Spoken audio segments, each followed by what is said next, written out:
aujourd'hui, ça a commencé avec 4 ministres. Oui. Et les premiers qui sont passés nous disent qu'ils sont plutôt satisfaits de l'exercice. Eux-mêmes, hein? Oui. C'est quand même extraordinaire. Oui, non, mais en même temps, vous ne vous attendrez pas à ce qu'eux-mêmes disent que ça ne s'est pas bien passé.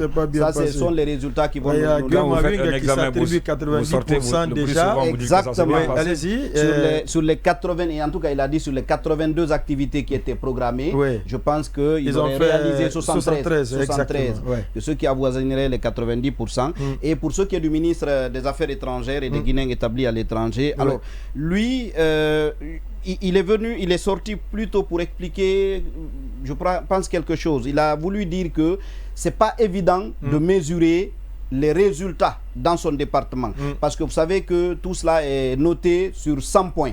Voilà. Que les indicateurs ne sont pas nécessairement mesurables pour ce qui est des activités de son département, parce qu'il est question de connexion entre la Guinée et ses partenaires à travers le monde, que ce soit étatique ou institutionnel. Donc ce n'est pas évident de mesurer ça. Donc, il a même dit en ces termes, si vous permettez. Allez-y.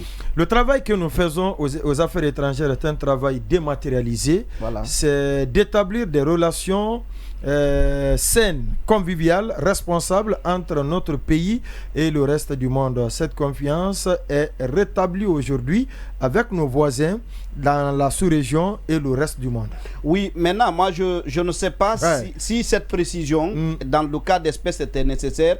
Parce mais est-ce que c'est la pure réalité aussi? Non, indépendamment de ça. Parce que c'est important de questionner ce qu'il a dit. Non, indépendamment de ça. Même le fait de dire peut-être que ça ne peut pas être mesuré, a priori, quand on a signé le contrat de performance avec le Premier ministre, le contrat était assorti d'indicateurs précis. Bien entendu. Donc, qu'on dise que ça ne peut pas être nécessairement quantifiable, je pense que quand on est dans un processus d'évaluation, il est toujours possible de trouver un moyen d'évaluer, de quantifier. De quantifier les résultats. Maintenant, est-ce que ceux qui ont évalué ne savaient pas ça? Qu'est-ce qui a dû se passer? En tout cas, personnellement, je n'ai pas compris la nécessité de cette précision. Parce qu'on nous a dit que pratiquement tous les indicateurs étaient déjà prévu dans le contrat de performance qui avait été signé avec le Premier ministre. Donc, a priori, il n'y a pas une séance d'explication qui soit nécessaire aujourd'hui. Mais avant de passer à Monument, est-ce que cette démarche montre quand même que ce Premier ministre, contrairement à Mohamed Beavogui, a plus de marge de manœuvre? Est-ce que le président est en train de le rendre responsable de la gestion de l'équipe gouvernementale? Parce qu'il a été évalué pour être nommé par certains qui vont passer devant lui pour être à leur tour évalués. C'est le cas de Morikwende par exemple. En tout cas, je pense que il s'est dessiné ces derniers temps qu'il avait plutôt repris le dessus, qu'il n'est plus soumis aux ordres d'un certain nombre d'entre eux. Il a vraiment repris le leadership et cet exercice-là achève ce processus-là, à mon avis. Que tous passent par ce mécanisme qu'il a mis en place, selon le calendrier qu'il a établi. Et ça que tout le monde se soumette. Exactement. Donc, et il a eu l'onction du président, notamment quand il a décidé que le conseil interministériel et le conseil des ministres seraient annulés cette semaine-là pour faire place à cette évaluation. Je pense que vous avez trouvé le mot. Il a trouvé plus d'appui, plus de soutien de la part du colonel Mamadi Doumbouya. Est-ce que cependant le précédent Beavogui y est pour quelque chose, par exemple, peut-être ne pas se brouiller avec un premier ministre et se brouiller avec un second premier ministre à un moment donné, c'est peut-être l'image du colonel lui-même qui en prend un coup. Qui sont tous de la région forestière de Surkoura. Oui, Habib Marouane, sur la même question, l'évaluation gouvernementale avec les dessous, les dessus. Oui, d'abord sur la question de la responsabilité, est-ce que cela traduit en d'autres termes l'expression d'une responsabilité assumée? Je ne pense pas, parce que ça a été une décision qui a été dictée par le palais Sékou-Touré, par le palais M5, Mohamed V. Donc de ce point de vue, on peut dire que c'est une décision qui s'applique non seulement au Premier ministre, mais aussi à l'ensemble des membres du gouvernement. Certainement, vous savez que la primature, c'est la maison qui abrite en principe tous les ministres, donc c'est le siège de l'institution gouvernementale. Mais en d'autres termes, cela ne voudrait pas dire que c'est une autorité assumée par le Premier ministre. À partir du moment où lui-même, il est soumis par la même règle et par la même contrainte, donc je pense que de ce point de vue, on ne peut pas... Non, le fait qu'il soit l'évaluateur des membres du gouvernement. Non, c'est pas lui qui évalue. Non, mais ça se fait c'est la primature qui abrite. Oui. Non, la primature abrite quand même... Non, c'est pas le... Attention, c'est pas le Premier ministre qui évalue. Non, c'est à moi de vous dire, attention. Ça, il ne faut pas... Ce qui est clair, c'est le Premier ministre qui évalue, qui crée toutes les conditions d'évaluation. Ce n'est pas que ça se fait à la primature, mais c'est le Premier ministre. Si ça devrait se faire à la primature par d'autres secteurs, on aurait dit. Mais même le Conseil des ministres l'a dit, l'évaluation se fait. C'est le Premier ministre qui assigne les lettres de mission à ces ministres. C'est ce qu'on est en train d'évaluer. Je pense qu'il serait important qu'on nous clarifie. Non, c'est par rapport au dernier Conseil des ministres. Au dernier Conseil des ministres.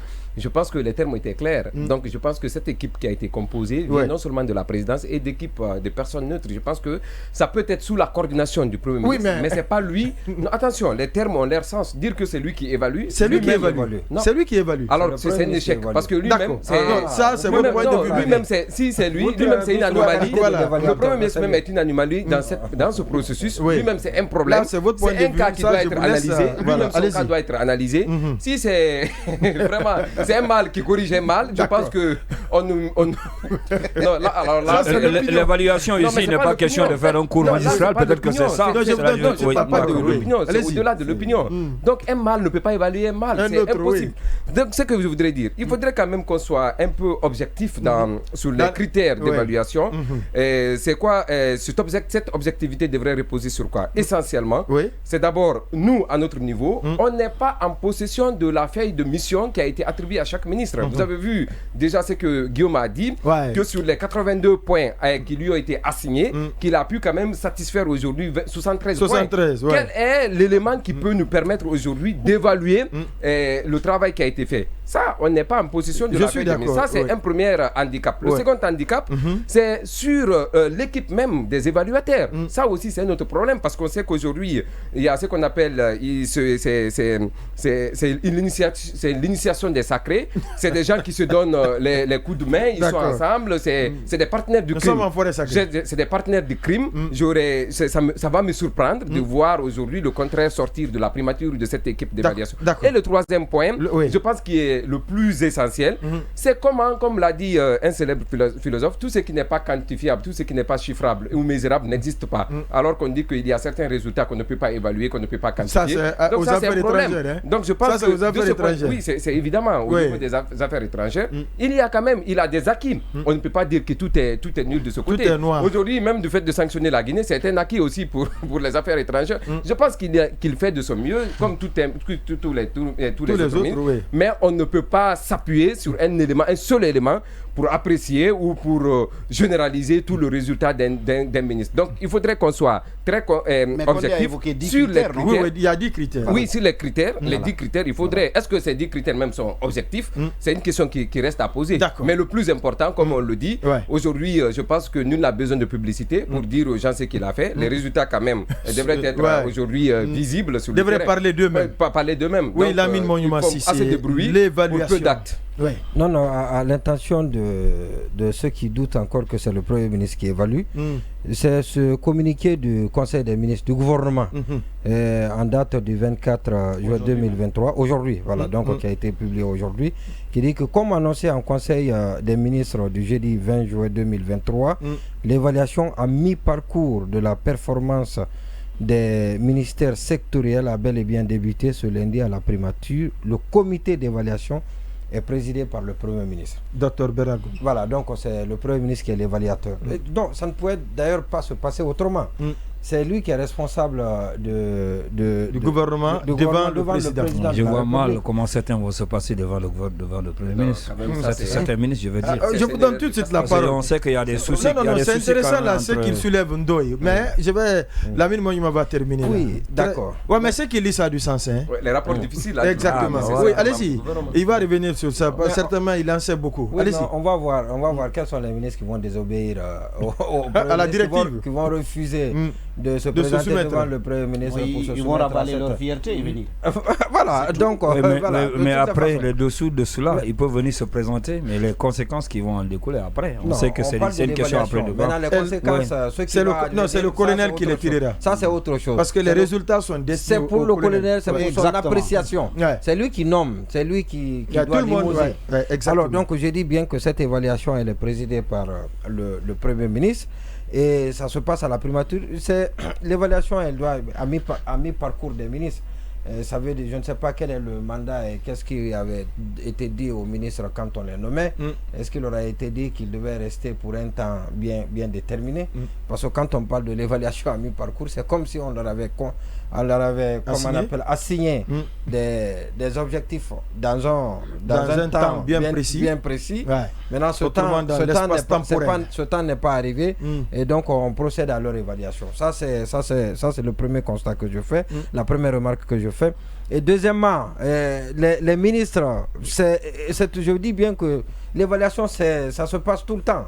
Alors, s'il y a eu assez de publicité autour de cette évaluation, c'est important. C'est pour permettre à l'opinion d'être mise au courant de ce qui va être fait. Des résultats et pour qu'on soit à notre tour exigeant. D'autant plus qu'on parle de remaniement ministériel. Alors, est-ce que c'est pour trouver... c'est pas la finalité, c'est pas l'aboutissement. Justement, est-ce que c'est pour trouver des prétextes? Si c'est pour trouver des prétextes, c'est des prétextes dangereux. Parce que le président n'a pas trouvé un prétexte pour envoyer ou maintenir quelqu'un. Mais si c'est pour imposer une dynamique, c'est pour mettre en place une dynamique de gestion vertueuse, je pense que c'est bon. Le devoir de redevabilité doit s'imposer dans une administration, dans toute gestion. Et donc moi je pense que c'est une bonne chose. Mais pourvu que cette évaluation ne se termine pas de la façon dont elle a commencé. On se souvient des évaluations qui sont déroulées où des ministres ont eu maille à partir avec des évaluateurs à la primature. Ça a même coûté le poste à certains. Je ne vais pas citer, on connaît. Et donc ça a créé une inimité entre ces ministres et ces évaluateurs. C'est des ministres très puissants et donc qui n'ont pas apprécié les notes qui leur ont été attribuées par les évaluateurs. Et ça, on a vu ça ici. Et donc, comme il y en a qui parlent de ministres hyper puissants, et si c'est pour nous donner ce résultat, ce n'est pas la peine. Mais si c'est pour bien évidemment évaluer et sanctionner ceux qui ne sont pas à la hauteur, moi je pense qu'il faut applaudir des deux mains parce que encore une fois, le principe de redevabilité doit s'imposer. Et peut-être après ça va être au tour du président d'évaluer le Premier ministre. Après un an, le Premier ministre devrait censé connaître qui sont les bons élèves, les moins ou encore les mauvais élèves. Élevez un peu la voix. Je dis bien. Je dis après un an ou encore plus même, le Premier ministre devrait être en mesure de connaître entre ses ministres qui sont les bons élèves, qui ne le sont pas, ou encore qui sont les mauvais élèves. Alors, parler d'évaluation, ce qui m'amène à parler de la sincérité même de l'évaluation. Quand je parle de la sincérité, c'est par rapport justement à ce qui est défini, les différents critères, parlant de contrat de performance, lettre de mission ou digitalisation. Ça, ce sont des choses qui ont été données. Le Premier ministre lui-même, il le sait, c'est lui qui a donné les lettres de mission. Les contrats de performance qui sont signés entre les ministres et le directeur général ou encore directeur national. Ça aussi se connaît. On sait à date, au niveau des départements ministériels, qui a fait quoi et qui est à la hauteur, qui peut être, qui mérite d'être retenu ou pas. Il en est de même aussi pour les ministres. Après un an de gestion, y compris les lettres de mission, le Premier ministre doit être en mesure de connaître entre tous ces membres du gouvernement-là qui a respecté la lettre de mission. Même si on nous parle aujourd'hui de pourcentage, c'était on fait 70% ou encore 80%, je pense qu'on n'avait pas besoin de tout ça là. Alors, pourquoi je m'interroge sur la sincérité de l'évaluation elle-même? Ou bien, est-ce qu'il n'était pas possible que le Premier ministre lui-même, après avoir formé un comité composé d'experts ou encore, je ne sais pas d'où, des membres de son cabinet, pour venir évaluer les membres du gouvernement. On pouvait partir sur la base d'aller faire des déplacements et venir même au sein des départements pour faire l'évaluation sur place. Est-ce qu'on avait besoin, au lieu de ramener tout le monde tout ça là, forme de fora à la primature, on n'avait pas besoin de ça. On pouvait évaluer peut-être mais une chose est sûre, Ndoye, depuis qu'on a lancé cette évaluation, les ministres qui avaient des difficiles collaborations avec avec leur... Ils ne sont pas sérieux, ils sont en train de dissiller, qu'ils sont en train de mettre en doute. Oui, on va en venir. Tout ça là, je suis d'accord avec vous. Ils mettent en doute la sincérité pour trouver un prétexte. D'accord. On arrive, mais on parle de quelque chose de très sérieux là. La parenthèse est refermée. Je suis d'accord avec vous sur ce point là. Il y a tous les ministres qui avaient des difficultés de collaborer avec leurs différents directeurs. Oui, mais aujourd'hui, cette page est tournée là. Parce que ce sont les cadres là qui doivent. Oui, mais ce sont les techniciens qui font le travail. Chacun se bat pour être en accord avec son cabinet. Parce que son orgueil. Pendant ce temps, c'est déjà un premier grand acquis de cette évaluation. Oui, c'est pourquoi on dit souvent, excusez-moi sur l'expression, elle est vulgaire, on connaît l'importance des fesses que lorsque le moment de s'asseoir arrive. Aujourd'hui, certains ministres commencent à comprendre l'importance de leur cabinet, de leur technicien, parce que le ministre, la plupart de ces ministres, là où on les a mis, est-ce que c'est les domaines qu'ils maîtrisent parfaitement? C'est pas évident. Donc ce sont les techniciens qui disent, bon, voilà, en tout cas, beaucoup fonctionnent avec des cabinets parallèles. Exactement, je l'ai dit ici la fois dernière. Aujourd'hui, ils sont mis à contribution. Moi, j'échange avec beaucoup de chefs de cabinet aujourd'hui, des directeurs. Ils sont très occupés. Ils ne dorment pas. Ils ne dorment pas. C'est chaud. Donc il n'y a pas ce tirement là aujourd'hui. On veut fabriquer des résultats. Je connais les départements, on veut fabriquer des résultats. Ça ne peut pas marcher. Donc la bonne collaboration elle est venue. D'ailleurs, ce qui m'amène à dire que d'une part c'est intéressant par rapport à cette évaluation, parce que ça a permis quand même de ramener le calme, la sérénité, la collaboration, la bonne collaboration au sein des départements ministériels. Mais je reviens encore pour dire, si c'est une manière peut-être de montrer sa suprématie ou encore son autorité, je pense qu'on n'avait pas besoin. C'est pourquoi d'ailleurs je dis tout à l'heure, vous allez voir, est-ce qu'il y a des ministres, je ne dis pas qu'aucun ministre ne va refuser de venir s'asseoir disons devant le Premier ministre pour accepter d'être évalué. Mais vous savez, il y a, si vous voulez, cette question de leadership, certains vont essayer de prendre des ailes et après il peut avoir des conséquences, parce que vous l'avez dit tout à l'heure dans votre libellé, si je ne me trompe pas, le Premier ministre il a été évalué, il est venu. Ceux qui sont nommés, et bien avant même lui, le Premier ministre Beya, il a été évalué par des ministres que nous connaissons. Donc aujourd'hui c'est un retournement de veste. Ceux qui ont évalué de par le passé, aujourd'hui sont en train d'être évalués. Et je me dis quelque part, si c'est un problème d'ego qui se pose, il peut y avoir des conséquences qui vont en découler. Si les gens sont caractérisés d'humilité, la vie c'est ça aussi. On ne peut pas être éternellement fort, on est ici, on est là, on est de l'autre côté. Oui, je suis d'accord. Mais on devrait en principe pas poser de problème. Cette évaluation, on va passer à un sujet suivant. Oui, 30 secondes. Je voudrais rajouter quelque chose en 30 secondes. Vous savez, il faut qu'on se réfère un peu sur la première évaluation. Le Premier ministre Gomu, il n'avait pas sa moyenne. Vous prenez, je vous assure qu'il n'avait pas sa moyenne. Le Premier ministre Gomu, d'ailleurs, c'est ce qui a fracturé, si on le permet, c'est ce qui a créé ce bicéphalisme ou ces différentes factions dans le gouvernement de Mohamed Beyavougui, parce que les ministres qui n'ont pas eu l'admission se sont rebellés, se sont regroupés et ils ont formé un clan. Ceux qui ont été admis, qui n'ont pas une certaine proximité avec le colonel, étaient avec le Premier ministre Mohamed Beyavougui. Vous pouvez vérifier, je dis et je répète, aujourd'hui tous ceux qui sont forts dans ce gouvernement, c'est des gens qui n'ont pas été admis dans la première évaluation. Je me demande aujourd'hui, ils sont nombreux, comment est-ce que quelqu'un qui a été mauvais pendant tout le cursus scolaire, comment lui peut se révéler subitement? Bon, et d'ailleurs il faut qu'on arrête de dire meilleur ministre ou bon ministre. Je pense qu'à ce niveau, ce qu'on est en train de faire, personne d'entre eux n'est bon, personne d'entre eux n'est meilleur. Peut-être que ça prendra moins que ça. Tout le monde est mauvais. Déjà, je pense qu'on se rappelle tous qu'au nombre de ceux qui s'étaient rebellés, il y avait notamment Mouri parmi ceux qui s'étaient rebellés.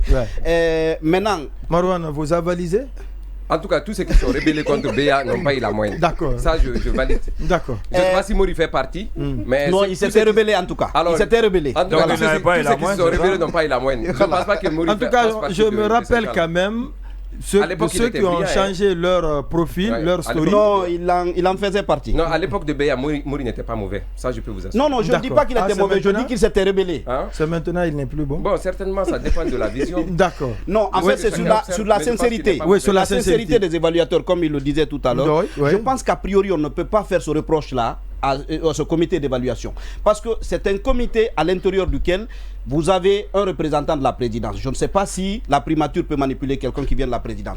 Vous faites venir quelqu'un de la société civile. Vous faites venir même des anciens ministres au compte des ressources humaines pour évaluer. Je ne sais pas si on peut pas manipuler. Non, on ne peut pas évoquer des problèmes de sincérité. Si les gens ne sont pas capables de répondre aux questions, qu'ils le disent, mais qu'on ne trouve pas de prétexte de ce genre-là. Pour parler de